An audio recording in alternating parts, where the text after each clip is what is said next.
ब्रह्मोस एक supersonic cruise missile है, 400 metre की प्रभावशाली रेंज के लिए प्रसिद्ध है। अद्वितीय सटीकता, विनाशकारी प्रभाव और दुश्मन के इलाके के अंदर तक हमला करने की उल्लेखनीय क्षमता। 344 मिसाइल रेजिमेंट का आदर्श वाक्य, सबसे आगे, सबसे तेज। And behind the clip-clop of the hoofs, we have the rumble of the tanks.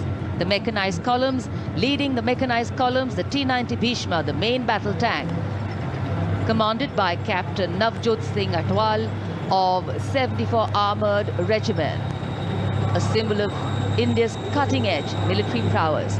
Powerful 125mm smoothbore gun, a 7.62mm coaxial machine gun, and a 12.7mm anti-aircraft gun.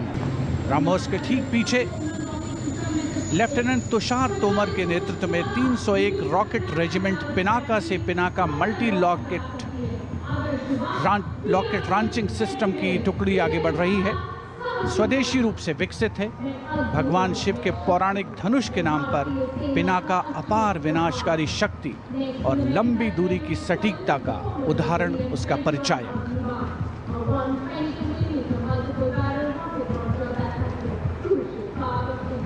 And next, approaching the saluting base, BM-21 Agniban. Leading this impressive display is Captain Manoj Chonial of 213 Rocket Regiment. With a range of up to 40 kilometers, it remains a vital asset for targeting enemy positions, logistic hubs. And next coming in, integrated battlefield surveillance system.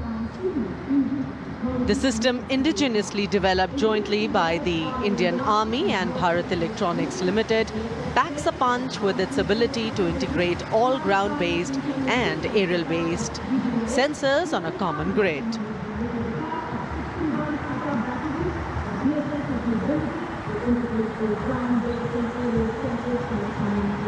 Moving ahead on Kartavya Path is the indigenously developed 10-meter short-span bridging system, proudly led by Major K. John Abraham of 9 Rapid Engineer Regiment and Captain Jagjit Singh of the 234 Armored Engineering Regiment. This advanced bridging system showcases India's commitment to self-reliance in defense technology.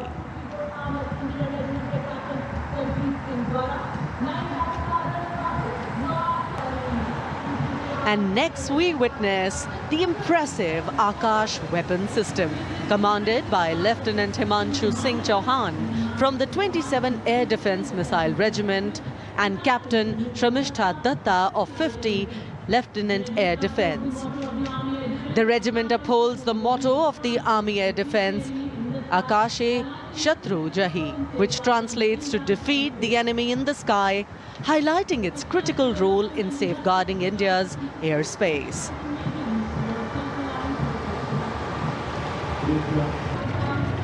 कर्तव्य पथ पर भारत की उन्नत सामरिक शक्ति का प्रदर्शन। इसकी श्रृंखला में सलामी मंच के सामने आगे बढ़ रही है भारत की सामरिक शक्ति के प्रतीक नेमिस एंड बॉलवे मशीन पिकेट BM-2 की टुकड़ी। 17वीं बटालियन से इसकी कमान लेफ्टिनेंट ऋतिक चौधरी के हाथों में है।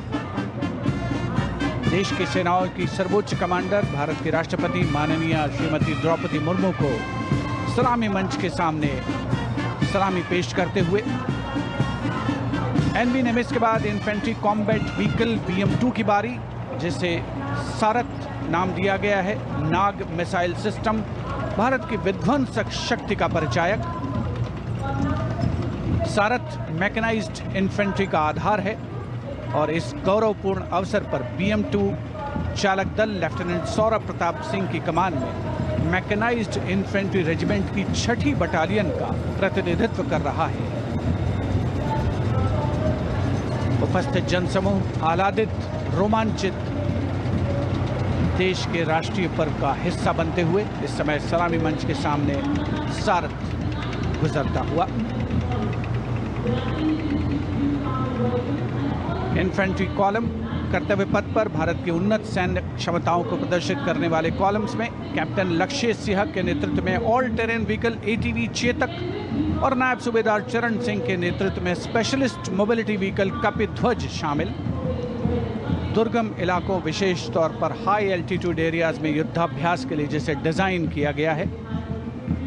लाइट स्पेशलिस्ट व्हीकल बजरंग और vehicle mounted infantry mortar system Airavat भी इसमें शामिल।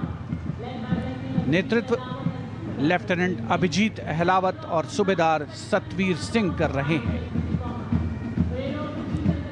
परेड में मेजर राधिका सेन के नेतृत्व में नंदी घोष, त्वरित प्रतिक्रिया बल वाहन और मेजर सृष्टि शर्मा के नेतृत्व में त्रिपुरांतक त्वरित प्रतिक्रिया बल वाहन भी शामिल है।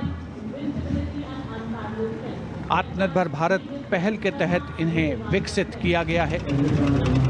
शान गर्व से आगे बढ़ते हुए ये जांबाज और उनके उन्नत सामरिक शक्ति के प्रतीक यंत्र सलामी मंच पर